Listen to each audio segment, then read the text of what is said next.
विठ्ठल माझा माझा माझा माझा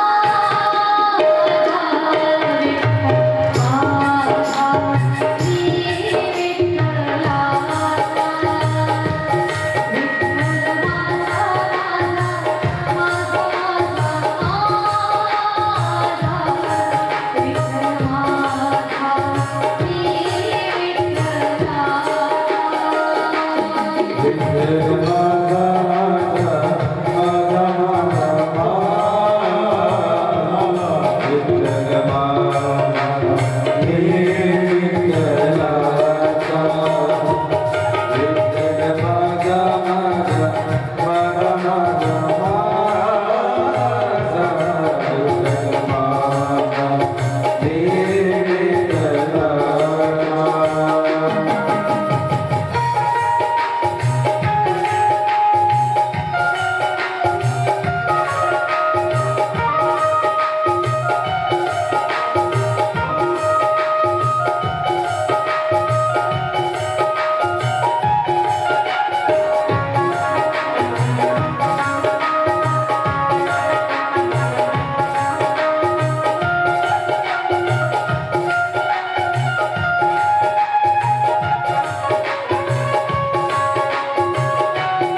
श्री गिरिराजजी यांची पूजा, गोवर्धनजीना यांची पूजा, काल आपण शेवटची कथाही पाहिली होती.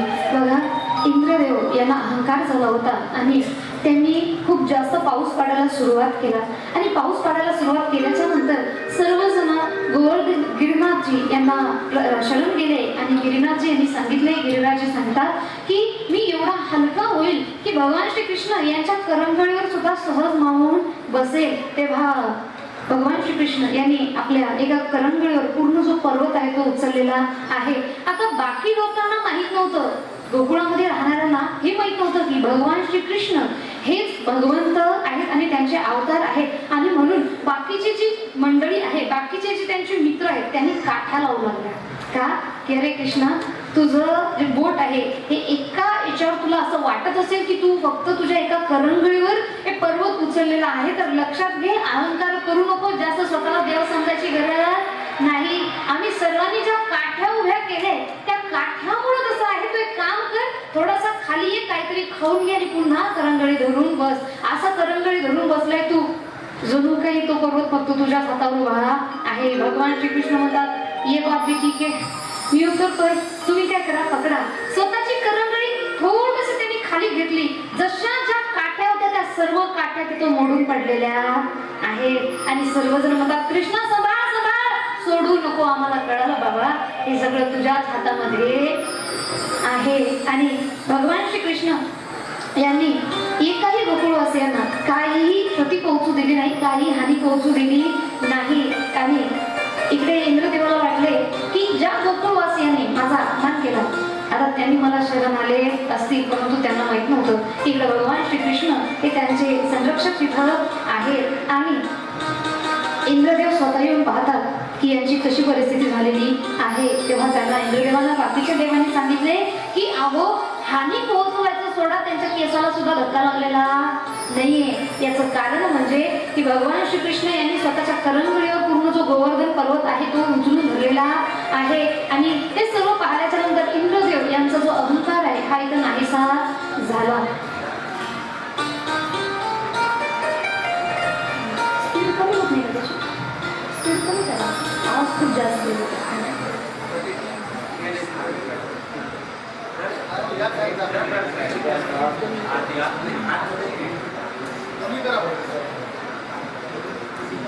खूप जास्त आवाज होतो त्यामुळे.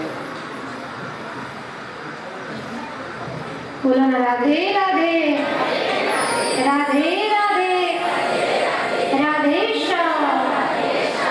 बघा, यानंतर भगवंतांनी बऱ्याचशा रेणुकासूर असो, कालियामार्दन असो, बऱ्याचशा असुरांचा इथं विनाश सुद्धा केलेला आहे. प्रत्येक जो असुर आहे, एक असुर मेल्याच्या नंतर दुसरा असुर अहंकाराने जात होता की ज्या बुद्धीचा प्रयोग मी करेल त्या बुद्धीचा प्रयोग जवळजवळ या व्यक्तीने केला नसेल, त्या असुराने केला नसेल, आणि मी या बालकृष्णाला सहजपणे हरवू शकतो असा अहंकार त्यांच्या मनामध्ये जागृत झाला होता. आणि भगवान श्रीकृष्ण यांनी प्रत्येकाचा अहंकार इथं नाहीसा केलेला आहे. बघा, बऱ्याच ठिकाणी असं होतंय की आपण फार मोठेपणाने एक बाजू सांगतो आणि ते तसं घडत नाही. तेव्हा भगवंताला वाटतं की आपला भक्त आहे आणि यांच्या मनामध्ये कोणत्याही प्रकारचा अहंकार राहू नये. आणि जेव्हा भगवंत अहंकार दूर करतात तेव्हाच आपण खऱ्या भगवंताची ओळख सुद्धा पटवू शकतो. बघा, एक वेळेस म्हणतात सुदर्शन चक्र भगवंताच्या बोटामध्ये जे राहते, भगवंताचं जे मेन शस्त्र आहे सुदर्शन चक्र, तथा गरुडजी म्हणजे भगवंताचे वाहन, आणि राणी सत्यभामा. या आता सत्यभामा माता यांचा विवाहाचा जो प्रसंग आहे तो आपल्याला उद्या पाहायचा आहे. आज फक्त एक विवाह, बाकी 16,108चं जे वर्णन आहे ते उद्या पाहायला मिळणार. तर लक्ष द्या, राणी सत्यभामा ज्यांनी श्रीकृष्ण यांच्याशी लग्न केलं होतं, तथा सुदर्शन चक्र आणि गरुडजी, या तिघांनाही म्हणतात एकदा अहंकार झाला. राणी सत्यभामा यांना वाटू लागलं की माझे एवढं सुंदर दुसरं कुणीही नाही. त्यांना रूपाचा अहंकार झाला.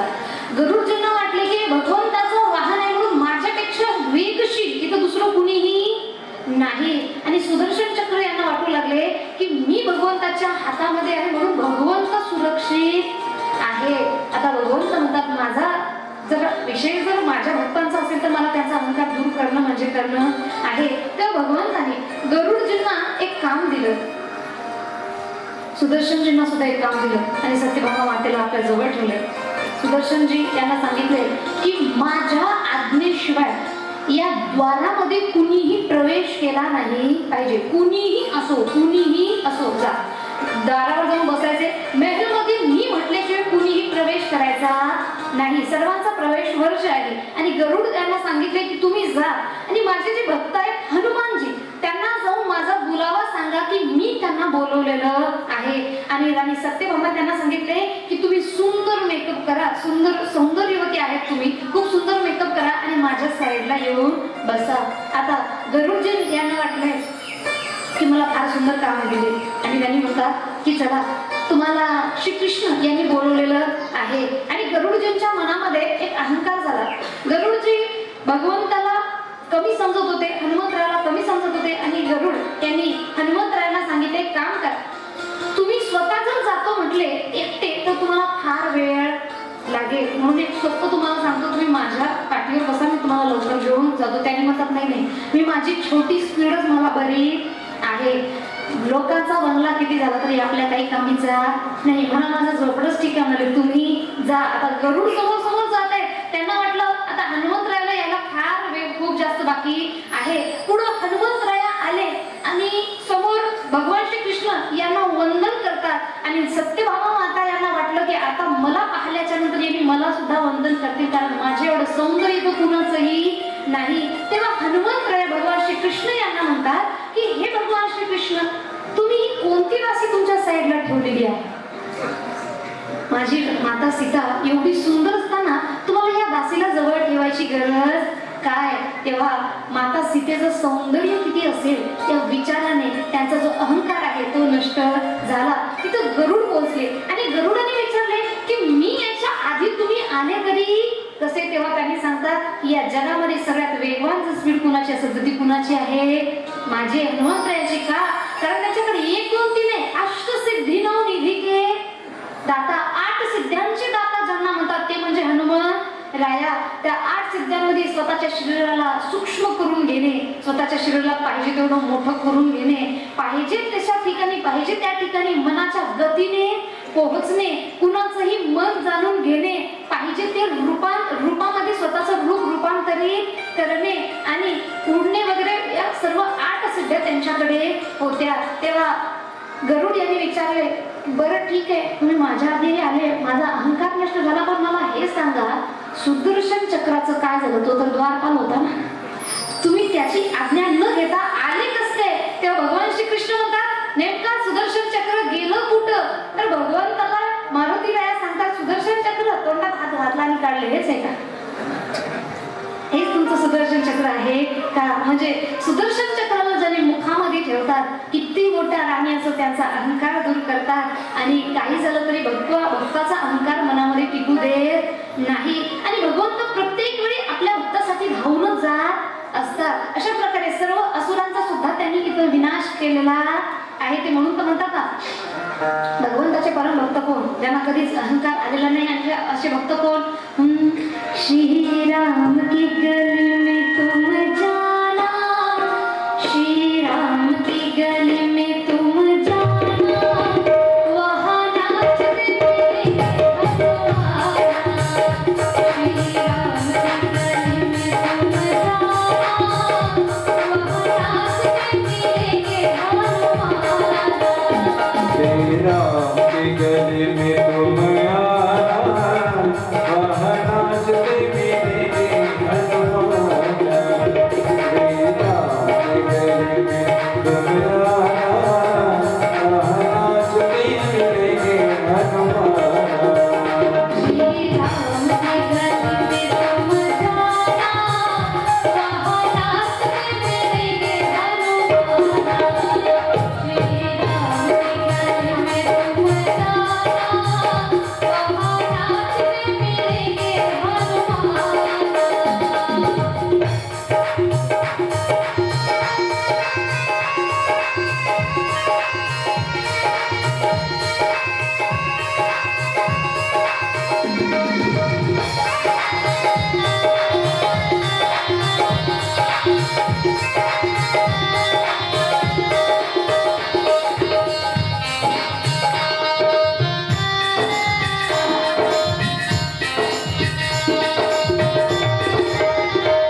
पहा नाचते मिलेंगे हनुमाना, अशी ज्यांची भक्ती आहे, ज्यांच्या मुखामध्ये सतत एकच नाव सिया राम जय राम जय जय राम, सिया राम जय जय सिया राम.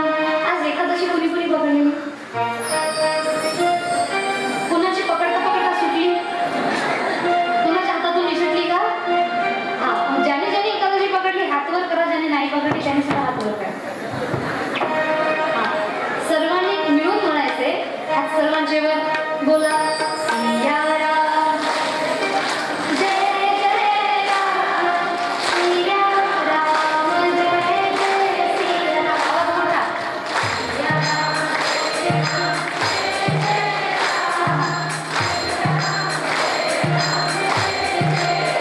अरे नाव अवघड आहे का?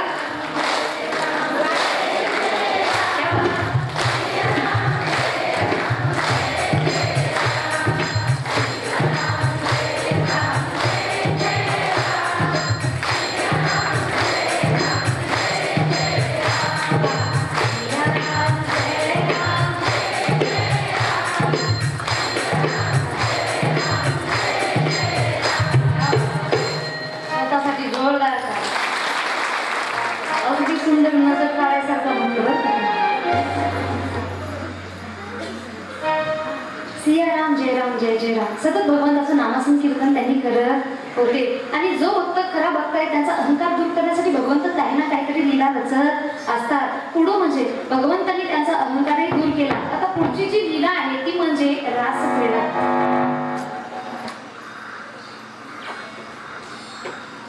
बोला ना, राधे राधे राधे राधे राधे श्याम. पुढची जी लीला आहे ती रासलीला. आणि बघा श्रीमद भागवत महापुराण यामध्ये रासलीला याचं जास्त वर्णन आलेलं नाहीये. का? कारण कलियुगातील लोक रासलीला याला वेगळ्या मार्गाने पाहू शकतात. का? कारण कलियुगामध्ये वाईट घडत असल्यामुळं त्यांना सर्वांमध्ये वाईटच दिसत असतं. कारण संत सुद्धा सांगतात आंधळ्याशी जन आवघेची आंधळे. मुळात जो व्यक्ती आंधळा आहे त्यासाठी सर्व जग आंधळत असतं. त्याला वाटतं की जसं मला दिसत नाही तसं दुसरं कुणालाही इथं दिसत नसावं. आणि म्हणून बघा रास क्रीडेमध्ये काम पाहणाऱ्यांसाठी एक दृष्टांत सुद्धा त्यामध्ये आलेला आहे. किंवा त्यात एकदा रास क्रीडा सुरू होती आणि त्यासाठी भगवंताला त्यांना गोपींना भेटण्यासाठी यायला उशीर झाला.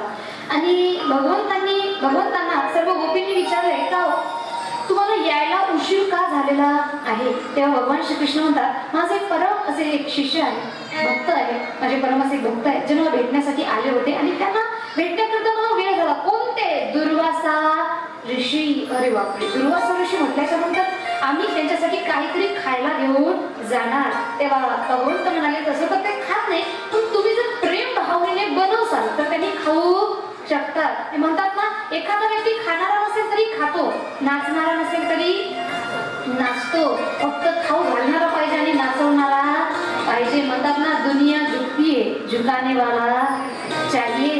ते आहे ना कोण कहते हैं भगवान नाचते नहीं, गोपियों की तरह तुम नचाते नहीं. अरे कोण म्हणतं नाचत नाही? नाचतात. फक्त गोपींसारखा नाचवणारा सुद्धा अधिकारी त्यासाठी लागतो. भगवान श्रीकृष्ण म्हणतात असं तर त्यांनी कुणाचं खात नाही, पण तुम्ही खाऊ घालून बघा. जर सत्य असेल तर त्यांनी खाऊ सुद्धा शकतात. तेव्हा त्यांनी म्हटलं ठीक आहे का नाही खाणार, पण कृष्णा एक काम कर, जाताना यमुना नदी थोडी भरून वाहत आहे आणि आम्ही काय कोहून तर डबा घेऊन जाऊ शकत नाही. कारण त्या काळामध्ये काय टिफिन डबे नव्हते, कोहून तर जाऊ शकत नाही. मग जायचं कसं? आता भगवान श्रीकृष्ण यांना गोपींना एक संदेश द्यायचा होता की गोपींना सुद्धा अहंकार झाला होता की या भगवान श्रीकृष्णाला आम्ही आवडतो आणि म्हणून भगवान श्रीकृष्ण आमच्यासोबत रासलीला करतात, आमच्यासोबत नृत्य करतात, आमच्यासोबत खेळतात. परंतु भगवंताला त्यांचा अहंकार दूर करायचा होता. भगवान श्रीकृष्ण म्हणतात जा यमुना नदीला सांगा 16,108 राण्या असून सुद्धा हा जर कृष्ण बाल ब्रह्मचारी असेल तर यमुना नदी मला जागा दे. समोर गेला. भगवान श्रीकृष्णाला गोपी म्हणतात चला 16,108 राणे तरी सुद्धा बाल ब्रह्मचारी हा विषय काही पटत नाही. पण तुझं खोटं बोलणं काय आमच्यासाठी नवीन नाही. तू लहानपणापासूनच खोटा रटाय चोर आहे हे आम्हाला माहीत आहे. पण आम्ही म्हणून पाहतो. समोर गेले आणि यमुना नदीला सांगितले की हे यमुना नदी, आमच्या कृष्णाने सांगितले की तो जर 16,108 राण्या असून सुद्धा जर आज जन्म बाल ब्रह्मचारी असेल तर तुम्ही आम्हाला जागा द्या. पूर्ण नदी 2 भागामध्ये वाटली गेली आणि पूर्ण मधातून त्यांनी त्यांना जागा दिलेली. भगवान श्रीकृष्ण म्हणतात एवढं करून सुद्धा ती बाल ब्रह्मचारी आहे. कशानुसार हा विषय आपल्याला पुढे येणार आहे म्हणून आता नाही आपण तो विषय पुढे बघूया. पुढं त्यांनी गेले. दुर्वासा ऋषींना म्हणतात आम्ही तुमच्यासाठी जेवायला आणले. दुर्वासा ऋषी म्हणतात तसं तर मी खात नाही, मला भूक नाही, कारण भगवंताच्या नावाशिवाय मला दुसरं काही लागत नाही. पण तुमची इच्छा आहे ना, ठीक आहे, एक काम करा, एवढं सारं आणलं, एक एक घास तोडून सर्वजण माझ्या तोंडामध्ये टाका, मी आ करून बसतो. त्यांनी एक एक घास तोडला आणि तोंडात टाकला. टिफिन संपला. त्यांनी म्हटले प्रणाम, आता आम्ही जातो.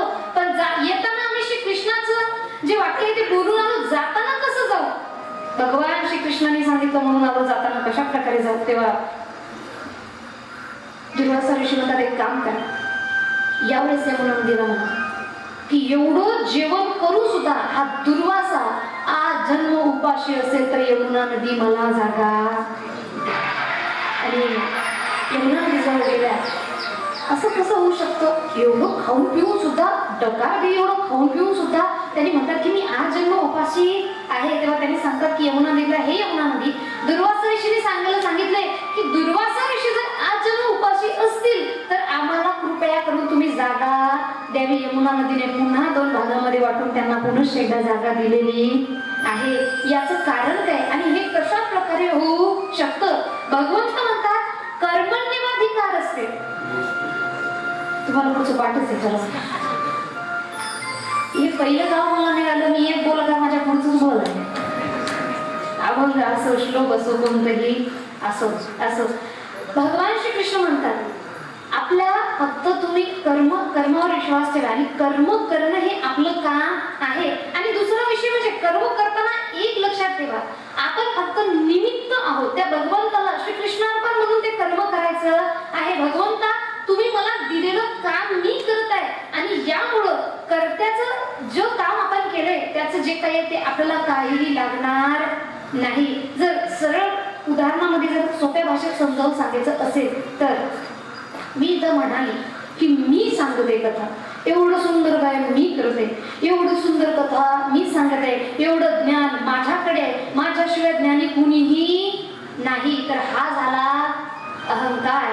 आता याचं पाप मला लागणार म्हणजे लागणार. पण मी जर म्हणत असेल की मी कथा सांगते, हे सगळं माझ्या निमित्तानं ते भगवंत करून घेत आहे. माझ्या निमित्तानं तुमच्या समोर हे सर्व भगवंताच्या हातूनच घडत आहे. तर जे काम केलंय त्याचं काही कर्म मला लागणार नाही. म्हणून कर्म करा, परंतु त्याच्या फळाची अपेक्षा करू नका आणि ते कर्म मी केलंय हा भाग मनामध्ये ठेवायचा नाही. प्रत्येक कर्म हे भगवंताला अर्पण करून. आता एक गोष्ट लक्षात ठेवा, अर्पण करून करा म्हणजे फक्त खून केला श्रीकृष्णार्पण, 10 रुपये श्रीकृष्णार्पण असं होत नाही. इमानदारीने करा, चांगले कर्म करा, तेव्हाच आपल्याला बघा भगवंत म्हणतात चांगले कर्म केल्याच्या नंतर तुम्ही दुसऱ्यांना देता, तुमच्यासाठी सुद्धा इकडे काहीतरी चांगलं तयार होत असतं. जो स्वतःचा विचार करतो, जो अहंकारामध्ये राहतो, मी केलं, त्यांना भगवंत कधीच पावत नाही. आणि अजून एक दृष्टांत तुम्हाला सांगते बघा. एक गुरुकुल होते. त्या गुरुकुलमध्ये खूप असे शिष्य शिकत होते. आता शाळेचा गुरुकुलचा शेवटचा दिवस आणि गुरुजींनी म्हणाले की तुमच्यापैकी सगळ्यात जास्त कोण झाले, पुढचा उत्तराधिकारी कोण होणार, कुणाचा फायदा होणार, यासाठी एक तुमची परीक्षा घेणार. तो जो जिंकेल त्याला गुरुकुलचा उत्तराधिकारी बनवणार. आता सर्वजण म्हणाले ठीक आहे, आम्ही तयार आहे, परंतु त्यासाठी तुम्हाला वेगवेगळे जे पडाव आहेत हे पूर्ण पाडावे लागतील. आणि वेगवेगळे पाडाव पूर्ण पाडल्याच्या नंतरच तुम्ही हे ठरवणार आहे काय करायचंय. समोर जा, धावत जायचंय. समोर एकच व्यक्ती जाईल, अशी गुफा आहे, त्या गुफेतून बाहेर निघायचा आहे. जो आधी येईल तो जिंकला असं समजून जायचे. आता सर्वजण पळत सुटले. जवळपास सर्वजण एक सोबतच होते, पळायला एकसारखे, कारण एकाच गुरुची शिष्य, सगळ्यांची ताकद जवळपास एकच साथ. परंतु समोर एक अडचण होती की ज्या गुफेतून होता. मग आता यांची लागली भांडण. तू आधी जाणार का मी आधी जाणार, तू आधी जाणार का मी आधी जाणार. त्यामध्ये दोन बसत नव्हते, पण तरी सुद्धा ते लोटालोटी करून भांडण करून मागं पुढं जात होते. आता महत्वाचा विषय म्हणजे त्या गुहेच्या जी गुफा होती त्यामध्ये काही थोडेसे काटे खडे असल्यासारखे होते, गिट्टी टाईप, ते त्यांच्या पायाला टोंगळ्याला टोचत होते. आता बाकी सर्व तर भांडण करत जाऊ लागले. एकच विद्यार्थी होता, त्याला वाटलं अरे सर्वांना टोचत आहे, सर्वजण फक्त जिंकायच्या मागे लागले, कुणीतरी ही स्पर्धा थांबून मागच्यांची काळजी करायला पाहिजे. तेव्हा त्यांनी सुरुवातीपासून जेवढे काही खडे होते ते सर्व जेवढे काही होते ते वेचले आणि आपल्या एका पिशवीमध्ये टाकले की मागे येणाऱ्या कुणालाही इजा पोहोचू नये. आणि यामुळे त्यांना ढकलून बरेच जण पुढे सुद्धा निघून गेले. जेव्हा गुरुजींकडे पोहोचले तेव्हा गुरुजी म्हणाले सांगा कोण आला ती. त्यांनी सांगितले मी आलो. तेव्हा काय काय मिळालं तुम्हाला? काही नाही, थोडं खडे टोचले, थोडं हे झाले. आणि हा एकटाच हरला का? कारण हा थोडा मूर्ख होता, याला काही कळत नव्हतं, थोडा मूर्ख होता. येणाऱ्या रस्त्यात थोडे खडे होते आणि ते खडे हा वेचत बसला. भगवान ऋषींनी सांगितले, गुरुजींनी सांगितले ठीक आहे काम करते, खडे जे ते आमच्या समोर टाकून दे. जसे त्यानं खडे पिशवीतले काढले आणि समोर टाकले तर सर्वजण अचंबित राहिले. ते खडे खडे नसून पूर्णतः हिरे ठेवलेले होते. आणि भगवंत म्हणतात, ऋषींनी सांगितले की ज्याने हे वेचले हे त्याचेच होणार आहे. आता सर्वजण म्हणाले की खरी शर्त यानं जिंकलेली आहे, आम्ही पळू फालतूच बेजार झालेलो आहे. आणि अशा प्रकारे म्हणतात जेव्हा आपण दुसऱ्यांसाठी विचार करतो तेव्हा आपलाही विचार कुठेतरी भगवंत करत असतात. म्हणून आपण चांगल्या मार्गावर चालल्याच्या नंतर आपल्याला हरवण्याची ताकद कुणामध्येही नाही. पुढं रासलीलेला सुरुवात झाली. तर लक्षात घ्या शरद पौर्णिमा या दिवशी भगवान श्रीकृष्ण आणि सर्वजण रासलीलेसाठी नृत्य करत आहेत. आता बऱ्याच जणांना वाटत असेल की या रासलीलेमध्ये काम आहे का?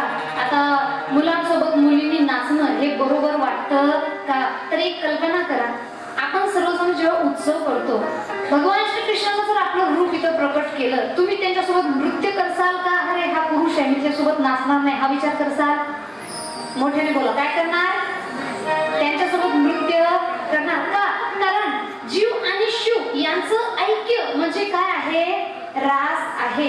आणि महत्वाचा विषय म्हणजे ज्यांनी कामावर विजय प्राप्त केली, ज्यांनी नेहमी समाधीच्या अवस्थेमध्ये राहतात, ज्यांना देवांचे देव महादेव म्हणतात, असे देवांचे देव महादेव एक दिवस निघाले कुठं? रासलीलेमध्ये. माता पार्वती निघाल्या सुंदर शृंगार करून. आणि माता पार्वतीला भगवान शंकर म्हणतात कुठं निघाली सवाल? रासलीलेसाठी, मला घेऊन चल. आता भगवान शंकर म्हणतात की मला घेऊन चला, परंतु माता पार्वती म्हणतात एक परमात्मा पुरुष भगवान श्रीकृष्ण सोडले तर तिथं दुसरा कोणताही पुरुष नाही. तू मला तिथे येता येणार नाही, मग तुम्ही घरीच बसा, तुम्ही सुद्धा जाऊ नका. तेव्हा त्यांनी म्हणतात अजिबात नाही. त्यांनी माता पार्वतीशी विनवणी करतात काय? एक दिन वो बोले भंडारी, एक दिन वो बोले भंडारी, बन करके बिचताने गोकुल में आ गए, गोकुल में आ गए. एक दिन वो बोले भंडारी, एक दिन वो बोले भंडारी, बन करके बिचताने गोकुल में आ गए, गोकुल में आ गए. एक दिन वो बोले भंडारी, एक दिन वो बोले भंडारी, बन कर ब्रज की नारी गोकुल में आ गए, गोकुल में आ गए.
घातली आणि निघाले राजसाठी.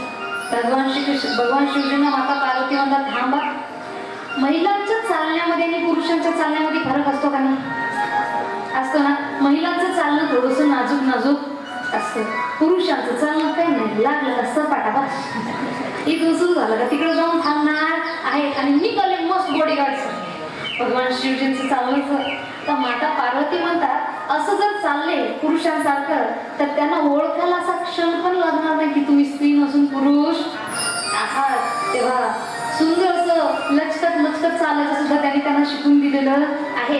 आता मला सांगा, ज्यांनी कामावर विजय प्राप्त केलेली आहे अशी शिवजी जर त्या रासलीलेमध्ये जात असतील तर त्या रासलीलेमध्ये काम असेल का? अजिबात नाही. का?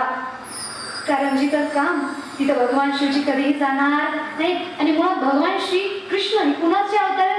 श्री विष्णू नारायण, ज्यांच्या आधी ही सर्व माया आहे. आणि म्हणून ज्यांना ज्यांना वाटतं भगवान श्रीकृष्ण आणि गोपी यांची जी रासलीला आहे ही फार वाईट लीला आहे, तर लक्षात घ्या, प्रत्येक नातं हे वाईट भावनेचं नसतं. हल्लीचा काळ कसा झालाय माझा, समोर जर मुलगा मुलगी असेल ते बहीण भाऊ का असे ना, पण तरी सुद्धा त्यांच्याबद्दल आपल्या डोक्यामध्ये वाईटच विचार येणार जोपर्यंत आपल्याला कळणार नाही की हे बहीण भाऊ आहे. अहो, हल्लीचं सोशल मीडियाचं जग हे एवढं वाईट झालंय महाराज, भावासोबत जरी फोटो टाकला तरी हॅशटॅग ब्रदर टाकावं लागतं, नाहीतर खाली लोकांना वाटतं हा कोण असेल, त्याच्यासोबत फोटो त्याच्यासोबत फोटो. अगदी वेगळ्या प्रकारचं हे युग झालेलं आहे. आणि या युगामध्ये एक गोष्ट लक्षात ठेवा, जो जसा आहे त्याला सारं जग कसं दिसणार म्हणजे दिसणार. कारण ज्याचं मनच वाईट आहे त्यांच्या पुढे भगवंत आले तरी सुद्धा तो चांगला त्यांना म्हणणार नाही. एक दृष्टांत तुम्हाला सांगते. एक महिला होती, आपल्या पतीची अतिशय लाडकी. तिची शेजारी, जसं महिलांना सवय असते शेजारीन बाईला जाऊन बोलायची, शेजारीन बाईनं काही घेतलं आणि आपल्याला आपल्या नवऱ्यानं नाही दिलं म्हणजे आपण आपल्या नवऱ्याला जाऊन सांगणार, अशीच सवय त्या सुद्धा महिलेला होती. आता ती आपल्या शेजारीबाईकडे गेली आणि शेजारीनं तिला सांगितलं की माझ्या नवऱ्यानं नवीन घर घेतले, आता आम्हाला इथं राहायची गरज नाही, भाड्याच्या रूममध्ये राहायची गरज नाही, घर घेतले आम्ही तिकडे गेलोय. आता ती तिची मैत्रीण गेल्यामुळे तिला करमत नाहीये. हिनं आपल्या नवऱ्याला सांगितलं, ऐका ना, तुम्ही माझ्यावर किती प्रेम करता. नवरा म्हणाला, जास्त गोष्टी गोळू नको, मला कळाले काय पाहिजे ते सरळ बोल.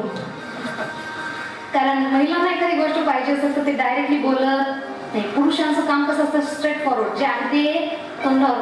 आता समजा तिथून मंदिरापर्यंत जायचं तर पुरुष सरळ येतात, बरोबर. महिलांची लाईन कशी असते, आधी हिला बोलायचं, नंतर तिला बोलायचं, नंतर तिला बोलायचं, सगळ्यांचा गोळबा घ्यायचा, नंतर तिथं जायचं. अशा प्रकारे तिने सांगितलं की ठीक आहे, तुम्ही जर ओळखलं तसं काही काम करा, मला एक घर पाहिजे, ते पण माझ्या शेजारीच्याच शेजारी. ठीक आहे, घेतलं. आता तिच्या नवऱ्याने तिला हार घेऊन दिला सोन्याचा. ती म्हणाली, ऐका ना, तिने हार घेतला, ठीक आहे तुला पण देतो, दिला. तिच्या नवऱ्यानं घेऊन दिली तिला गाडी. ती म्हणाली, ऐका ना, तिने गाडी घेतली. आता तिचा नवरा म्हणाला, तिने काही जरी घेतलं तरी आता पैसे संपले, घेऊया, नाही म्हणत नाही, तू एकुलती एक बायको आहे म्हणून हा तशा पद्धतीने एकुलती एकच असतात, तू एकुलती एक, काही काळजी घेऊ नको, मी तुला देणार म्हणजे देणार, फक्त हल्ली माझ्याकडे पैसे नाही, थोडंसं काम, नंतर मी तुला घेऊन देईन. तेव्हा त्या पत्नीने सांगितले, ठीक आहे, मग तोपर्यंत मी करू तरी काय. तिने सांगितले, काही नाही, शेजारीची गाडी आहे ना, हा. मग म्हणतात, ज्या गोष्टीकडे जास्त शुद्धत्व पाहिलं ती गोष्ट आपल्याला मिळत असते. ते वाक्य ना, जिस चीज को पूरी शिद्दत से चाहोगे तो पूरी कायनात तुम्हें उसे मिलाने में लग जाती है. पण मला वाटतं हे वाक्य थोडं उलटच आहे. जिस चीज को हम शिद्दत से चाहते हैं पूरी कायनात हमें उसे जुदा करने में लग जाती है, बरोबर ना. माणसाला जी हवं ते रडून मागितलं तरी मिळत नाही आणि जे पाहिलं ते रडून नको म्हटलं तरी मिळाल्याशिवाय राहत नाही. म्हणून म्हणतात आहे त्याच्यामध्ये समाधान म्हणायला पाहिजे. आता त्या महिलेला सांगितले, काम कर, तोपर्यंत तू शेजारीच्या तुझ्या गाडीकडे पाहत राही. आता तिचा रोजचा नित्य नियम होता, सकाळी उठायचं, काम करायचं, खिडकी उघडायची, त्या गाडीकडे पाहत राहायचंय. आता एक दिवस त्या शेजारीनं पाहिलं की खिडकीतून माझ्याकडे बघते, तेव्हा तिनं खिडकी बंद करून बघायला सुरुवात केली. एक दिवस आज जास्त पाऊस वगैरे आला, हवा वगैरे आली आणि त्यामुळं तिनं खिडकीतून पाहिलं, तिला गाडी घाण दिसायची आणि ती म्हणाली, अरे गाडी फार घाण झालेली आहे. दुसऱ्या दिवशी पाहिलं, तिला गाडी घाणच दिसली. तिसऱ्या दिवशी पाहिले, गाडी घाणच दिसली आणि चौथ्या दिवशी तिनं आपल्या पतीला सांगितलं, ऐका ना, त्या शेजाऱ्यांना जाऊन सांगा थोडी गाडी साफ करायला. मी रोज पाहतोय पण मला ती गाडी घाणच दिसत आहे. आता ती म्हणाली अगं बाई ती गाडी त्यांची कशी असो आपण आपलं काम करायचं असतं. 5व्या दिवशी ना गाडी पाहिली हिला निरुमळ दिसली आणि ही आपल्या पतीला म्हणते किती प्रेम करता तुम्ही माझ्यावर. मी तुम्हाला काल सांगितलं आणि तुम्ही काल तिची गाडी स्वच्छ सुद्धा करून घेतली. पतीने सांगितले मी तिची गाडी स्वच्छ केली नाही. मग कुणी केली? पती म्हणाला काही नाही तिची गाडी आधी स्वच्छ होती. ज्या काचच्या खिडकीतून रोज तू तिला पाहत होती ती काचची खिडकीच घाण झाली होती आणि त्यामुळं तुला ती गाडी सुद्धा घाण दिसत होती. म्हणजे आपलं सुद्धा असंच आहे बरं का. मन स्वतःच्या मनामध्ये आहे परंतु मळ जे आहे तो स्वतःच्या मनामध्ये आहे आणि त्यामुळं मळकं मन असल्यामुळं आपल्याला सर्व आपल्यासारखेच दिसतात. म्हणून ज्या व्यक्तीच्या मनामध्ये वाईटत्वच भरलेलं आहे त्यांच्यासमोर भगवंत आले तरी सुद्धा त्यांनी भगवंताला सुद्धा वाईटच म्हणणार म्हणजे म्हणणार. म्हणून हा जो भाग आहे हा भक्तीचा भक्त आणि त्याच्या भक्तीचा भाव आहे. ज्यांच्या मनामध्ये भक्ती आहे तोच या भावाला समजू शकतो. कारण मी म्हटलं होतं तिसऱ्या दिवशी स्वार्थ जवळ परमार्थ कळत नाही. आणि अशा प्रकारे सुंदर अशी ही रासलीला आपल्या समोर आपण पाहिली. सर्वजण नृत्य करू लागले शरद पौर्णिमेला. भगवान श्री कृष्ण आमच्या सोबत नृत्य करत आहेत आणि यामुळं सर्व गोपींना अहंकार झाला की भगवान श्री कृष्ण आमच्या सोबत नृत्य करत आहेत त्यांना आम्ही आवडत असेल. आता जोपर्यंत गोपींच्या मनामध्ये भक्तीचा भाव होता तोपर्यंत त्या सर्व गोपींसोबत भगवंत चांगल्या प्रमाणे नृत्य करत होते. जसं त्यांच्या मनामध्ये अहंकार निर्माण झाला तसं भगवंतांनी त्यांना सोडून दिले. आता सर्वजण इकडे तिकडे पाहत आहेत की शामना मिला हमें शामना मिला. इकडे तिकडे शोधत आहेत की कुठे भगवंत परंतु कुठंच दिसले नाही का. कारण त्यांच्या मनामध्ये अहंकार आहे त्यांना भगवंत कधीच दिसू शकत नाही. आणि सर्वांना वाटलं आपल्याकडे असो का नसो श्री राधाराणी यांच्याकडे भगवंत नक्की असणार म्हणजे असणार. आणि सर्वजण विनवणी करण्यासाठी गेले कुठं राधा राणी यांच्याकडे. सुंदर गीतामधून आपण याचं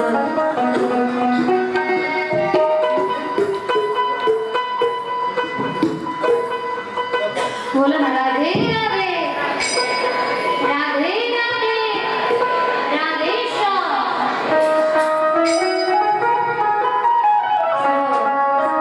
गोपी मिळून राधिका गुलाबी यांना म्हणतात हे सुन राधिका गुलाबी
भगवंताशी भेटून दे का?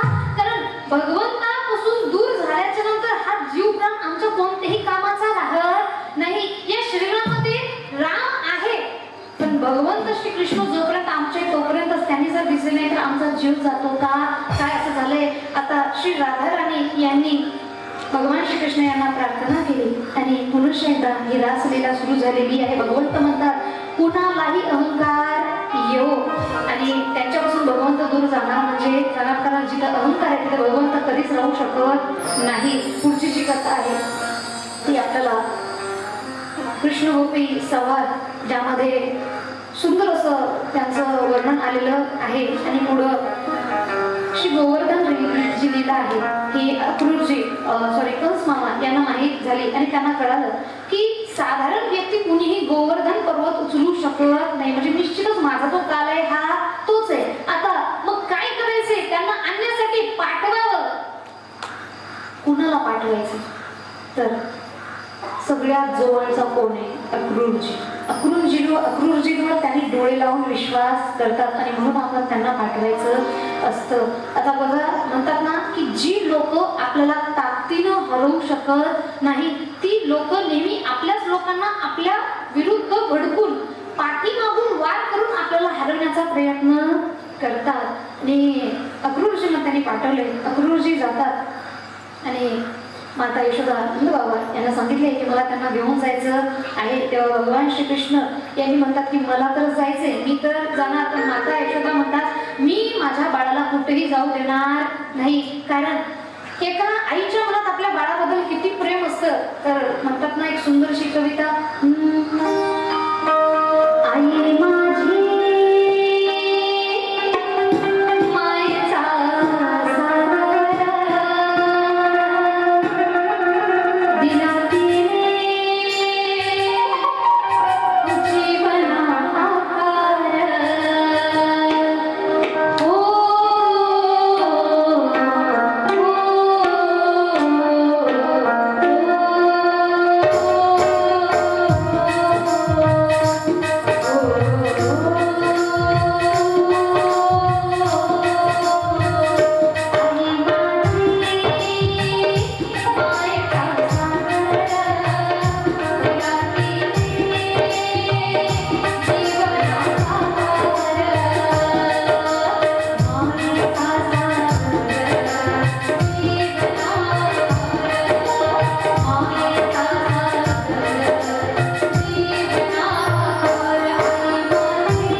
मुझे माँ कहते जो वरचं जग आहे त्याला असं नाही म्हणतात, तर खालचं जे जग आहे त्याला आई म्हटलं जातं. कारण मी पहिल्याही दिवशी सांगून गेली की स्वामी तिन्ही जगाचा आई विना भिकारी, परंतु ज्यांची आई आहे त्यांना त्यांची किंमत कळत नाही. म्हणून तर म्हणतात ना, दुखवू नको रे कधी माणसा तुझ्या त्या आई बापाला.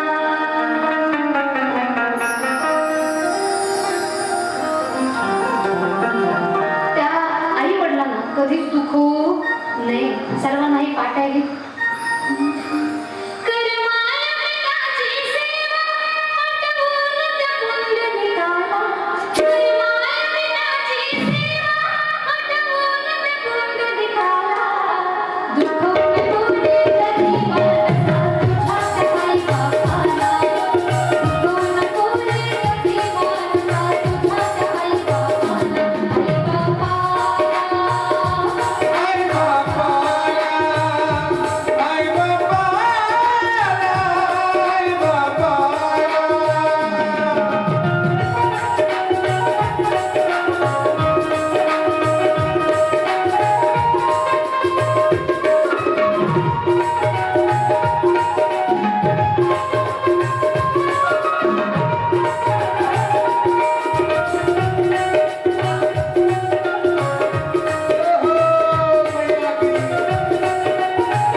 की किती जरी पुण्य करतो म्हटलं तरी सुद्धा त्यांच्या पुण्याची उतराई आपण कधीच करू शकत नाही, त्यांचं कर्ज हे आपण कधीच फेडू शकत नाही.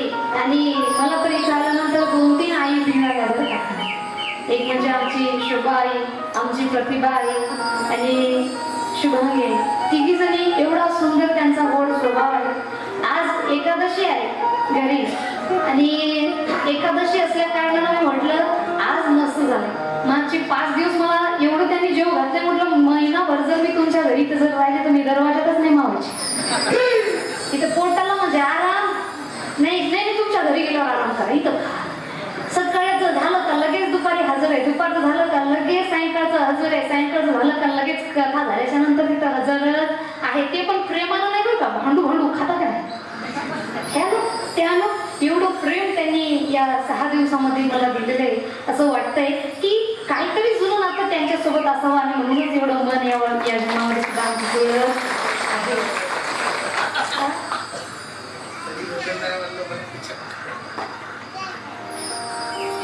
म्हणून अशा प्रकारे आईची जी माया आहे ती आई झाल्याशिवाय कळत नाही.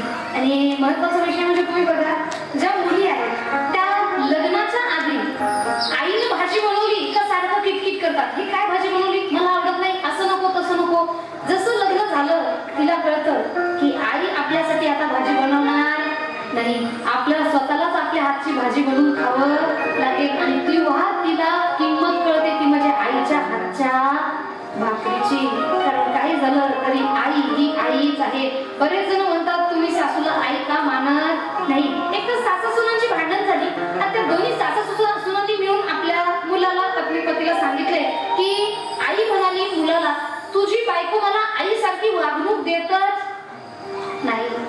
आणि पत्नीने सांगितलं ऐका, सासूबाई सारखी वागणूक देते तेच चांगले, आईसारखी वागणुकीची अपेक्षा तुम्ही करू नका. ती म्हणाली तू मला आई मान, मी सुद्धा तुला मुलीसारखं मानेल. ठीक आहे नक्की ना, हा मग पुन्हा तर बोलणार नाही ना. नाही, बाहेर फिरायला गेली काय घालून, पॅन्ट शर्ट घालून. तर सासूबाई म्हणाली का ग हे काय घातलं, हे बघ आई मला काही बोलायचं नाही आणि माझे मला काही बोलत नाही म्हणून तुम्ही सुद्धा बोलायचं नाही. आजपासून मी तुम्हाला आई मानले ना. बाहेर गेली, जशी बाहेरून फिरून आली सोफ्यावर बसली, आई मला लवकर याची भाजी बनवून खाऊ घाल. सासूबाई म्हणाली हे कशाची भाजी आणून देऊ तुला, तू कोण आहे सुने, तुम्हीच सांगितलं ना आईसारखं वागायचंय. अगं तुझा पदर कुठं गेला, तुझी साडी कुठं गेली. अहो माझी नणंदबाई पदर घेते का, माझी नणंदबाई साडी घालते का नाही, मग तिचं सगळं चालतं, आमचं का चालत नाही. तुम्हाला वाटतं ना की मी तुम्हाला आईची वागणूक द्यावी. मग त्या सुनेला सांगितले जर वागणूक आईची द्यावी ही अपेक्षा जर मनामध्ये असेल तर आधी सासू पण सोडून आपण सुद्धा आईपणानं वागायला पाहिजे. आणि असं नाही बरं का प्रत्येक ठिकाणी सुनांचं चुकते किंवा सासांचं चुकते. काही ठिकाण असे जिथं सासू सुद्धा चुकीची आहे, काही ठिकाण असे जिथं सुना सुद्धा चुकीच्या आहेत. जसं प्रत्येक घरामध्ये प्रत्येक घरच्यांना वाटते की नवीन मुलगी आमच्या घरात लग्न करून आली का तिनं सुनेसारखं नाही आम्हाला आई वडिलांसारखं प्रेम द्यावं. पण सासू सुना या दोघांमध्ये कधीच आईचं प्रेम ती द्यायला तयार होत नाही. मग जोपर्यंत सासू आईचं प्रेम द्यायला तयार होणार नाही तोपर्यंत सून सुद्धा आईचं प्रेम द्यायला तयार होणार नाही. आणि म्हणूनच जोपर्यंत दोघेजणी एकमेकांना समजून येणार नाही तोपर्यंत या दोघींच्या जीवनामध्ये सुख नांदणार नाही. आणि मग सांगूया आता सगळ्यात मोठा परिणाम कुणावर होतो, सासा सुनांच्या भांडणीचा परिणाम तुमच्या दोघींवर होत नाही. आता सगळ्यात मोठा परिणाम या पुरुष वर्गावर होत असतो.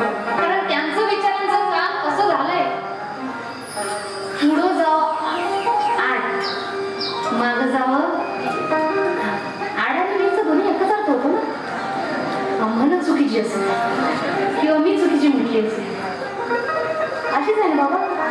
पुढचं आड मागं जावं, हा आड आणि मीचा अर्थ सुद्धा एकच आहे नाही का. तर इकडेही बोलता येत नाही इकडेही बोलता येत नाही. आईला जर बोलावं तर आई म्हणते तुला आत्ताच लहानाचं मोठं मी केलंय आणि लग्न झालं तर बायकोचा बैल झाला. आणि पत्नीला बोलावं तर पत्नी म्हणते तुम्हाला जर तुमच्या आईच ऐकून राहायचं होतं तर माझ्याशी लग्नच कशाला केलं. आता इकडे बोलता येत नाही, इकडे बोलता येत नाही, मग तो टेन्शन घेऊन घरात चुपचाप बसतो. आणि म्हणून पुरुष वर्ग जेवढे मित्रांमध्ये आनंदी राहू शकतात तेवढे पती पत्नीमध्ये घरच्यामध्ये आनंदी राहू शकत नाही. प्रत्येक पत्नीला वाटतं माझा नवरा आहे त्याला घरात थांबावं, प्रत्येक आईला वाटते माझ्या मुलाला घरात थांबावं, पण मुलाला वाटतं मी थांबलो, या दोघींची किती ऐकण्यापेक्षा मी मित्रांमध्ये जाऊन थांबलेलं बरं. आणि म्हणून घरापासून दूर दूर दूर दूर धाव त्यांनी घेत असतात. मग ज्यांना वाटतं की माझा परिवार सुखी राहावा त्यांनी घरातल्या भांडणी दूर करायच्या. कारण बघा, एका घराला घरपण हे भिंतीने येत नाही, सिमेंटनं येत नाही. घराला घरपण हे घरातल्या महिलांमुळेच येऊ शकतं. कारण घरातली महिला चांगली म्हणजे पूर्ण घराला घरपण यायला जास्त वेळ लागणार.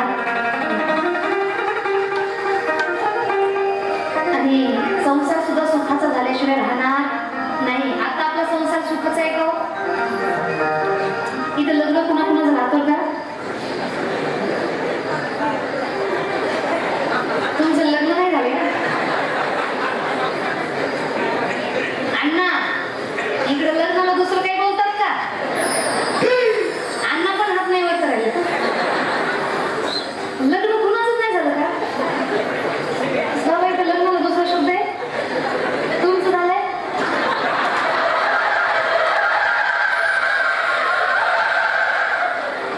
त्यांचं झालंय असं यानंच कळालं. बघा, समाजामध्ये असं झालंय, ज्यांचं लग्न झालंय तो सुद्धा सुखी, ज्यांचं लग्न नाही झालं तो सुद्धा सुखी. फरक फक्त असं आहे की ज्यांचं लग्न झालं त्यांना वाटतं मी घाई केली, असली म्हणजे दाल में कुछ काला. घरी गेल्यानंतर मी काकूला सांगणार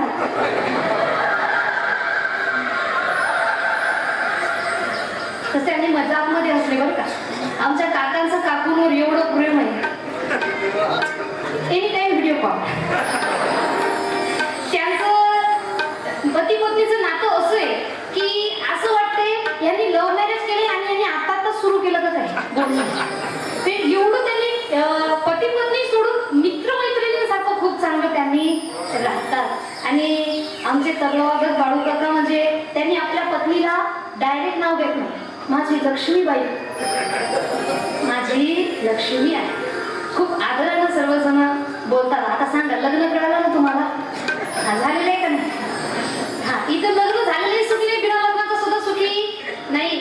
ज्यांचं लग्न झालं त्यांनी म्हणतात उगाच केलं, आणि त्यांना ज्यांचं लग्न झालं नाही ती लोक सुखी बरी दिसत नाही, मग ते दुसऱ्यांच्या मागे लागतात. तू कधी करणार आहे? ज्या मित्राचं नवीन लग्न झालं 3-4 महिन्यानंतर तो आपल्याला विचारणारच तू कधी करणार का? कारण त्याला आपलं सुख पाहावं नाही. त्याला वाटते मैं तो डूब गया, तू कब डुबे? साथ में डुबेगे तब मजा आएगा, एकटं डुबण्यात मजा नाही. बघा ना, मी नेहमी सांगते की ज्यांचं लग्न झालं नाही ती रोज देवाकडे प्रार्थना करायची, देवा यंदा तरी हो. ती रोज स्वप्नात गाणी म्हणाली देवाजवळ, कोणतं? यंदा यावं माझं नाव सर्जनीच्या मुखात. आणि जसं लग्न झालं 1-2 महिने, 3-4 महिने तरी माणूस जमिनीवर चालत नाही. त्याच्या मनात गाणं कोणतं चालतं? आज मैं अंदर आसमानी, आज मैं जमाना. जसं लग्नाला 1-1.5 वर्ष झाली त्याच्या मनातलं गाणं बदलतं. मग तो म्हणतो ये क्या हो, कैसे क्या हो गे, देखते देखते. कारण ज्या पत्नीला आपण बाहुली म्हणून घरी आणतो 3-4 महिन्यामध्ये कधी बाहुबली होते पत्ता लागत नाही. तुम्ही बघा, जेव्हा नवीन नवरी घरी येते तिचं बोलणं फारच हळू. छान पोहे बनवू, गरम पाणी टाकू का, पाय लागून देऊ का? आता नवरा म्हणतो थोडं मोठ्यानं, भगवंत म्हणतात तुम्ही चांगलं कर्म करा. जर तुमचं कर्म चांगलं असेल तर तुमच्या केसाला सुद्धा धक्का लावण्याची हरकत ही स्वतः माझ्यामध्ये सुद्धा नाही. परंतु जर कर्म वाईट करत असाल, किती परम भक्त असला तरी सुद्धा त्याला त्या कर्माचं फळ भोगावं लागणार म्हणजे लागणार. आणि म्हणून देवकी माता यांनी विचारले की अरे कृष्ण, आम्ही तर तुझे आई वडील आहेत, काय एवढ्या वर्षाचा वनवास आम्हाला भोगू दिला? भगवान श्रीकृष्ण म्हणतात, तुम्ही मला 14 वर्षाचा वनवास दिला, मी असं बोललो होतो का? अरे आम्ही कधी दिलं? अरे राम अवतारामध्ये तुम्ही माता कैकेयी होते, ठीक आहे, मी कैकेयी होते, तर मग त्या यशोदाला का सगळं प्रेम मिळालं? कारण यशोदा माताच कौशल्या माता होती, ज्यांनी माझ्या प्रेमापासून वंचित राहिले होते, आणि म्हणून या जन्मामध्ये तुम्हाला हे भोगावं लागलेलं आहे. म्हणून म्हणतात कर्म चांगलं करा, हे कधी ना कधी आपल्याला फेडावं लागणार म्हणजे लागणार. ज्यांचं कर्म चुकत नाही, भगवंत त्यांच्यासोबत काहीही चुकीचं होऊ देत नाही. आणि यानंतर संदीपानी ऋषी यांच्या आश्रमामध्ये त्यांनी जातात. संदीपानी ऋषींच्या आश्रमामध्ये त्यांनी बऱ्याच प्रकारच्या विद्या ग्रहण करतात. तसं जर अखिल ब्रह्मांड नाही की त्यांना कोणत्याही विद्येची गरज नाही, परंतु समाजाला एक काहीतरी शिक्षण देण्यासाठी की बाबा मी सुद्धा गुरुजींच्या आशीर्वादाखालीच राहिलेलो आहे, म्हणून तुम्हाला सुद्धा तसं वागावं लागेल. कारण म्हणतात ना, गुरु बिन घोर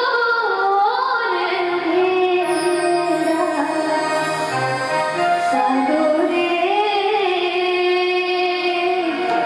गुरु बिन घोर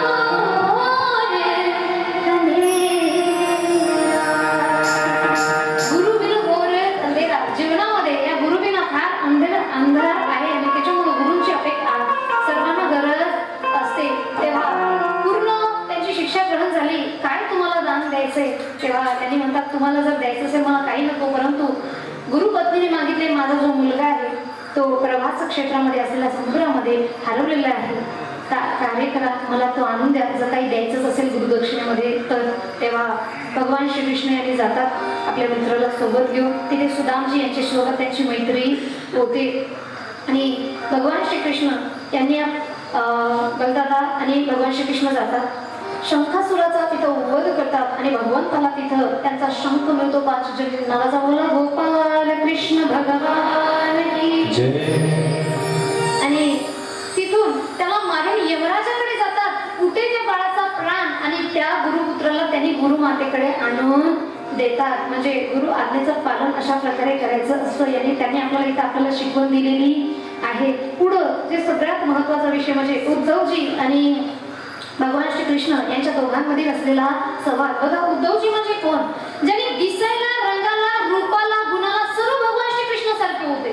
त्यांच्यामध्ये फक्त एका तत्वाची कमतरता होती, ती म्हणजे कोणती? प्रेम तत्वाची. फक्त ज्ञानाला महत्व देत होते. आणि मी पहिल्या दिवशी सांगितलं होतं, संतांनी काय मागितली केली? भक्ती प्रेमा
दिलेलं चांगलं जरी अन्न असेल पण त्यात भाव नसेल, प्रेम नसेल तर त्यांनी खाणार नाही, घेणार नाही. एखाद्या गरीबाच्या घरचं केळाचं टप्पर जरी असेल तरी सुद्धा त्यांनी घेतल्याशिवाय राहणार नाही. कारण सगळ्यात महत्वाचं काय आहे? काय आहे? मनामधील प्रेम, मनामधील भाव. ज्यांच्या मनात भाव नाही, ज्यांच्या मनात प्रेम नाही, भगवंत त्यांच्याकडे लक्ष सुद्धा देत नाही. सगळ्यात महत्व प्रेम आणि भावाला इथं आलेलं आहे. आणि उद्धवजी यांच्या मनामध्ये फक्त प्रेम तत्व याची कमतरता होती. एक दिवस भगवान श्रीकृष्ण खिडकीमधून पाहत आहेत, मथुरेमध्ये आहेत आणि ब्रजकडे पाहत आहेत. डोळ्यामध्ये अश्रूच्या धारा, डोळ्यातील थेंब हा खाली पडणार एवढ्यामध्ये तिथे उद्धवजी येतात आणि तो थेंब हातावर पकडतात आणि त्याचा आशीर्वाद देतात आणि म्हणतात, काय झाले देवा, तुम्हाला रडायला काय झाले आणि काय रडताय तुम्ही? तेव्हा उद्धवजींना भगवान श्रीकृष्ण म्हणतात, काय सांगू उद्धव, मला माझ्या यशोदा मातेची फार आठवण येते, मला माझ्या नंदबाबाची फार आठवण येते. तेव्हा त्यामुळे मला गोपींची आठवण येते, मला राधाची आठवण येते, मला माझ्या सर्व ब्रजवासियांची आठवण येते. आणि असं वाटतं की एवढं सारं सर्वस्व असून सुद्धा मला दुसरं काहीही पाहिजे नाही, फक्त मला माझे ब्रजवासी पाहिजे आहेत आणि मला फक्त त्यांची अपेक्षा, इच्छा सुद्धा राहिलेली आहे. तेव्हा उद्धवजी त्यांना सांगतात, बघा, ज्ञानाचा अहंकार एवढा वाढलाय की भगवान श्रीकृष्ण यांना उपदेश करण्यासाठी निघाले आणि भगवान श्रीकृष्णाने सुद्धा लीलाच करते. भगवान श्रीकृष्ण डोळ्यात अश्रू आणत आहेत आणि उद्धवजी सांगत आहेत की तुमच्यासारख्या भगवंताचं स्वरूप असलेल्या व्यक्तीला रडणं शोभत नाही. आणि काय झालंय तुम्हाला? ही तर माया आहे, कशाचं त्यांचं प्रेम आलंय तेव्हा. तुम्ही जा त्यांना सांगा की हे काही प्रेम वगैरे नाहीये, मी काही कुणी एकट्याचा नाहीये. तर भगवंत म्हणतात, ठीक आहे, तुम्ही दिलेलं ज्ञान मला तर कळालं, परंतु हे त्या गोपींना कळालेलं नाही, माझ्या यशोदा मातेला कळालेलं नाही. मग त्यांनी जर माझ्या विना सुखी राहत असतील, त्यांनी जर हे ज्ञान आत्मसात करायला तयार असतील, तर मी सुद्धा त्यांची आठवण काढणं बंद करणार. तेव्हा उद्धवजी म्हणतात, ठीक आहे, तुम्ही एक काम करा, मी स्वतः जाईल, एक पत्र लिहून द्या तुम्ही असं बोललेलं, आणि मी हे पत्र लिहून त्यांना तिथं दाखवणार. तेव्हा भगवान श्रीकृष्ण म्हणतात की फक्त बोलताना त्यांना प्रेमाने बोल, का? कारण माझ्यावर त्यांचं एवढं प्रेम आहे की माझा वियोग त्यांच्याच्यानं सहन होत नाही. आणि स्पेशली माझी यशोदा माता, ज्यांनी मला क्षणासाठी सुद्धा कधी डोळ्याच्या आड ठेवलेलं नाही, प्रत्येक वेळी माझा कृष्ण, माझा कृष्ण, माझा कृष्ण म्हणून माझ्या मागे मागे मागे मागे फिरत होती. आणि ते म्हणतात ना, कुणी जरी झालं तरी आईची किंमत ही दूर गेल्याच्या नंतर कळते. हॉस्टेलला जाण्याआधी मुलं जी काही शिक्षण घेत आहेत, हॉस्टेलला जाण्याआधी मुलं ही भाजी कशाला बनवली, ही मला आवडत नाही, ती मला आवडत नाही, आणि घरी आली की म्हणतात, आई तुला काय बनवायचं बरं, फक्त तुझ्या हातची भाजी यापेक्षा गोडवा अमृतामध्ये सुद्धा येणार नाही का? कारण तेव्हा त्यांना तिथं किंमत कळालेली असते. आता बऱ्याच जणांना भगवान श्रीकृष्ण कसे मजबुरीने त्यांना यावं लागलं, तसंच बऱ्याच जणांना आपली इच्छा नसताना सुद्धा आपलं गाव सोडावं लागतं, 4 पैसे कमवण्यासाठी तिथून बाहेर जावं लागतं. नाहीतर आपल्या गावाला सोडून कुणाला करमतंय महाराज, आपलं गाव सोडून कुणाला करमतंय. बरेच जण म्हणतात, हो नोकरी करणं म्हणजे चांगली मजेची गोष्ट आहे, नोकरी करणं म्हणजे किती चांगले. एक गोष्ट नेहमी लक्षात ठेवा, कोणतंही काम सोपं नसतं. अहो महिनाभर बॉसचं बोलणं ऐकावं लागतं, महिनाभर काम करावं लागतं फक्त एका महिन्याच्या पगारीसाठी. म्हणून नोकरी करणं एवढं सोपं नसतं. म्हणून एका सुंदर अशा गीतामध्ये सांगितलं ना,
भगवान श्रीकृष्ण म्हणतात मी एक क्षण सुद्धा तिला सुखाने जेवू दिलं नाही, एवढा नटखटपणा केला, पण कधी माझ्यावर जास्त रागवली नाही, कधी मला वाईट बोलली नाही. मुळात तिनं मला तिच्या पोटातून जन्म दिलेला नाहीये, परंतु तिच्या एवढं प्रेम माझ्यावर दुसरं कुणीही करू शकत नाही. तेव्हा भगवान श्रीकृष्ण उद्धवजी म्हणतात मायेच्या भ्रमामध्ये पडू नका, ही माया फार ताकदवर आहे. भगवंत म्हणतात मनातल्या मनात माझीच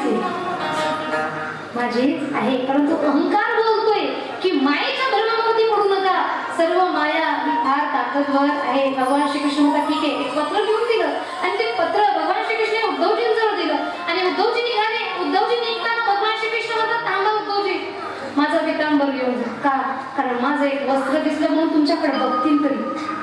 माझं जर वस्त्र नसेल तर तुमच्याकडे फिरून सुद्धा पाहणार नाही, कारण माझ्याशिवाय दुसरं कुणामध्ये त्यांचं मन लागत नाही. ते म्हणतात ना जगत के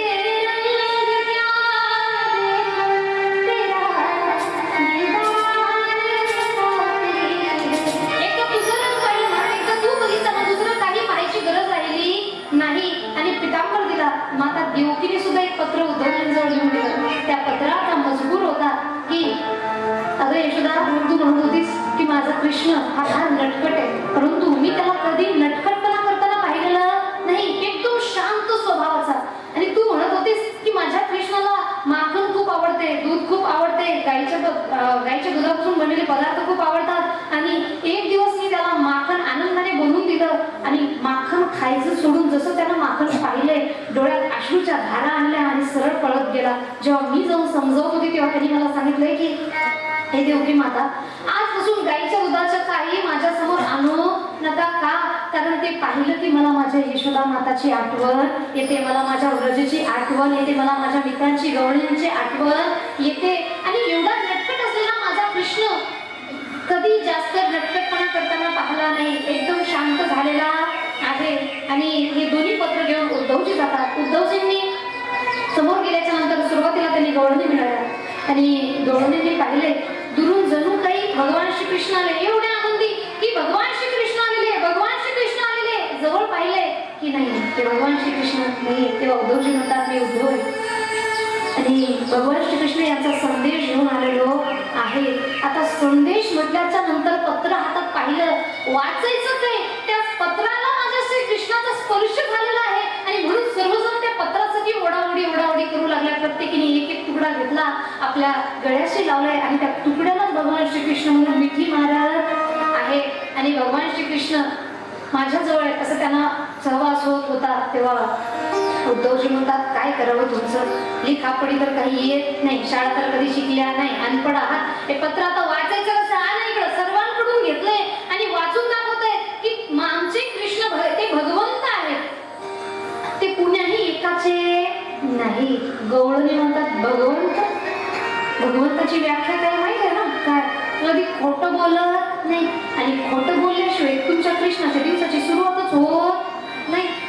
चोरी करत नाही, पण असं गावात एकही गावात शिल्लक ठेवलं नाही, काही घर शिल्लक ठेवलं नाही की ज्या घरात यानं चोरी केलेली नाही. कोणत्या उद्देशाने तुम्हाला हा चोर दिसतो? आता नटखट करून आमचा श्याम आहे, दुसरं कुणीही नाही. आणि जर तुम्हाला तत्वज्ञान द्यायचंच असेल तर एक काम करा, चला तुम्हाला श्री राधाराणीकडे घेऊन जातो.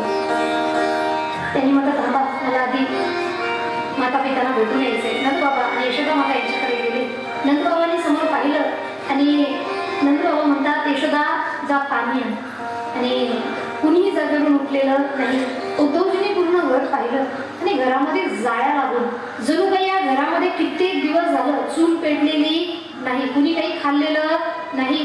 जेव्हा नंदबाबा तथा यशोदा मातेचं घर कोणते तेव्हा गोपी सांगतात या नदीचं जे पाणी दिसतंय ना, हे जिथं जाऊन थांबतं ते नंदबाबाचं त्यांचं घर आहे का.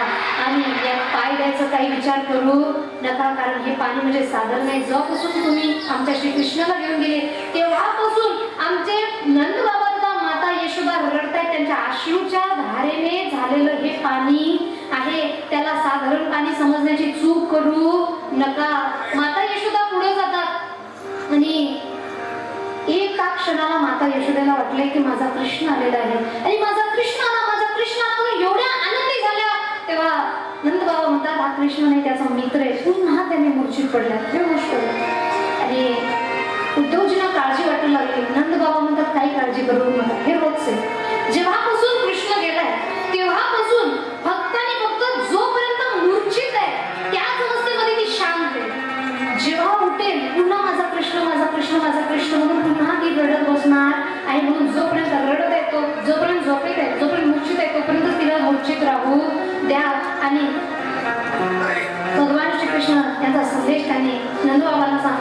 नंदबाबांना म्हणतात की तो तुमचा भगवंत नाही. त्यांनी म्हणतात तो तुमचा भगवंत आहे. आणि ते काही साधारण व्यक्ती नाही. नंदबाबा म्हणतात तुम्हाला कुणी सांगितलं तो भगवंत आहे? अहो भगवंत कधी चप्पल डोक्यावर ठेवतात का? नाही. मी कधी चप्पल पायात घालून बाहेर निघालो नाही का? तर मला माहित होतं माझा कृष्ण, माझा कन्हैया, माझे जे चप्पल आहे हे डोक्यावर, माझ्या पादुका माझी चप्पल डोक्यावर घेऊन माझ्या मागे मागे मागे मागे येत होता. आणि जोपर्यंत त्याने चप्पल आणून दिले तोपर्यंत मी घालत नव्हतो. ज्या दिवशीपासून तो गेला मी चप्पल घालणं सुद्धा बंद केलेलं आहे. आणि तुम्ही म्हणताय ते भगवंत आहे, त्यांनी आम्हाला सोडले, तो माझा मुलगा आहे.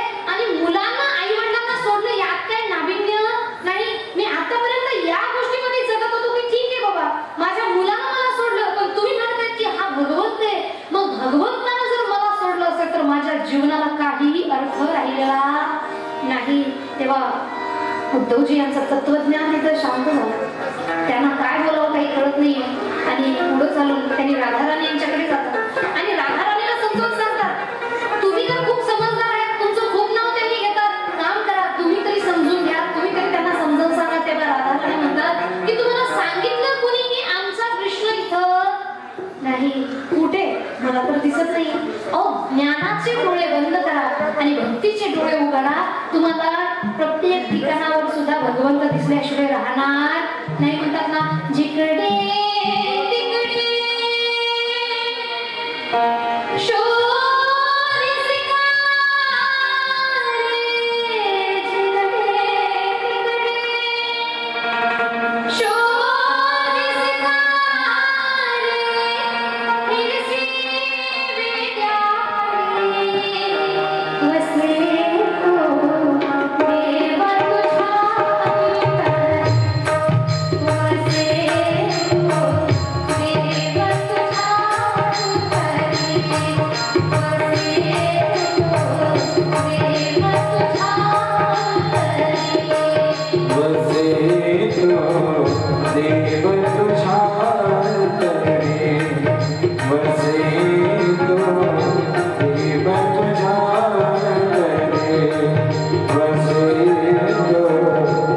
देव तुझा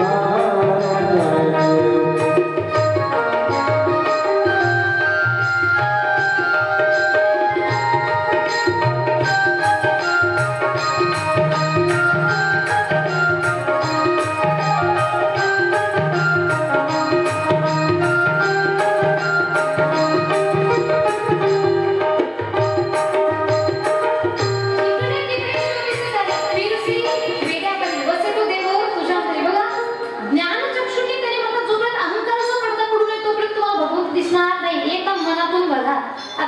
भक्तीची वेगवेगळी व्याख्या वेगवेगळ्या संतांनी आपल्याला सांगितलेली आहे. जसं संत नामदेव महाराज यांनी जेव्हा कीर्तन करत होते तेव्हा त्यांच्या कीर्तनामध्ये नाचण्यासाठी स्वतः पांडुरंग परमात्मा सुद्धा येत होते आणि एवढे बेभान होऊन नाचत होते. ते म्हणतात ना नाचता नाचता त्यांचा गळला पितांबर.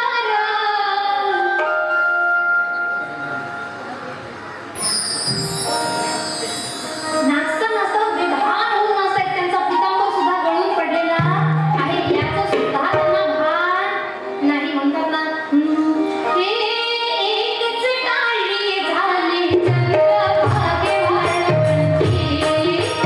एकच टाळी झाली चंद्रभागेवर.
कशामध्ये भगवंताला पाहिले? शेतामधल्या प्रत्येक भाजीमध्ये लसूण, मिरची, कोथिंबीर, कांदा, मुळा, अवधी, विठाबाई, बळे, काय जेवढी काही जनावर आहे त्यांच्यामध्ये सुद्धा त्यांना ते दिसलं. सर्वांमध्ये त्याला फक्त आणि फक्त भगवंत दिसत होते. आणि हेच प्रेम तत्वाची कमतरता त्यांच्यामध्ये असल्यामुळं त्यांना हे प्रेम तत्व त्यांनी शिकवलेलं आहे. इथं उद्धवजी जाताना तर अहंकारामध्ये गेले, येताना प्रेम तत्व शिकून आले. आणि भगवंत म्हणतात एक तर प्रेम तत्व शिकवण्यासाठीच मी तुम्हाला हे सर्व लीला केली होती. आणि सुंदर अशी ही कथा आपल्याला इथं ऐकायला मिळाली. पुढची कथा म्हणजे आजचं सगळ्यात मोठं आकर्षण. आज सुरू करायला वेळ झाली तर आपण म्हणजे मला यायला वेळ झाला तर आपण संपवणार सुद्धा थोडंसं वेळेमध्येच आहे. झाकी उद्याची पुढं भगवान श्रीकृष्ण यांनी कालयवन यांचा वध केलेला आहे. ती कथा आपण थोडी विस्तारित मध्ये उद्या पाहूया. कालयवनाचा वध फक्त एवढं लक्षात ठेवा. आणि भगवान श्रीकृष्ण यांनी आपली जी नगरी आहे ही द्वारका नगरी बनवलेली आहे जरासंधाच्या युद्धाच्या आक्रमणामुळं. आणि इकडे सुदैव नावाचा एक ब्राह्मण, माता रुक्मिणी, विदर्भ देशाचे राजा भीष्म यांची कन्या माता रुक्मिणी यांनी गुण पाहून भगवान श्रीकृष्ण यांच्यावर त्यांना प्रेम झालंय, त्यांना ते आवडले. गुण पाहून पाहिलेलं नाही तेव्हा त्यांनी सुदैव नावाच्या एका ब्राह्मणाच्या नुसार हातामध्ये एक पत्र लिहून सुदैव नावाच्या ब्राह्मणाच्या हाताने भगवान श्रीकृष्णाकडे पाठवलं. ज्या पत्राचा मजकूर होता की मी तुम्हाला आतापर्यंत पाहिलेलं नाही, माझा भाऊ माझं लग्न शिशुपालीच्या सोबत लावून देते, पण मला फक्त आणि फक्त तुमच्याशी लग्न करायचंय, मला तुमच्याशिवाय दुसरं कुणाशी लग्न करायचं नाही. आणि म्हणून तुम्हाला जर वाटत असेल की मी तुमचे योग्य आहे, कृपया करून तुम्ही माझ्याशी लग्न करा, नाही तर मी माझा जीव देणार आहे. तेव्हा भाऊराया आपले बलराम दादा यांची त्यांनी स्वीकृती घेतली आणि त्यांना एक पत्र रिटर्न मध्ये पाठवले की काही काळजी करू नका, तुम्ही फक्त लग्नाच्या दिवशी आपल्या कुलदैवत माता पार्वती यांच्या कुलदेवीच्या मंदिरामध्ये जा, तिथून मी तुम्हाला घेऊन जाणार आहे. आणि आता आपल्याकडे देवीचं आगमन होणार आहे, त्याच्यानंतर लग्न सुद्धा लागणार आहे.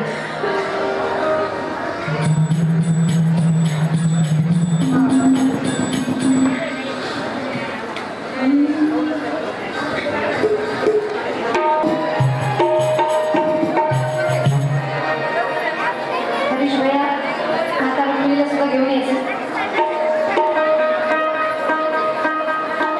सर्वांनी देवीच्या हातामध्ये देवीच्या अंगावर फुलं टाकून त्यांचं स्वागत करायचे, जोरदार टाळ्या वाजवायच्या त्यांच्यासाठी. एकदा माता रुक्मिणी सुद्धा निघाल्या देवीच्या दर्शनाकरता आणि त्यांनी माता देवीची पूजा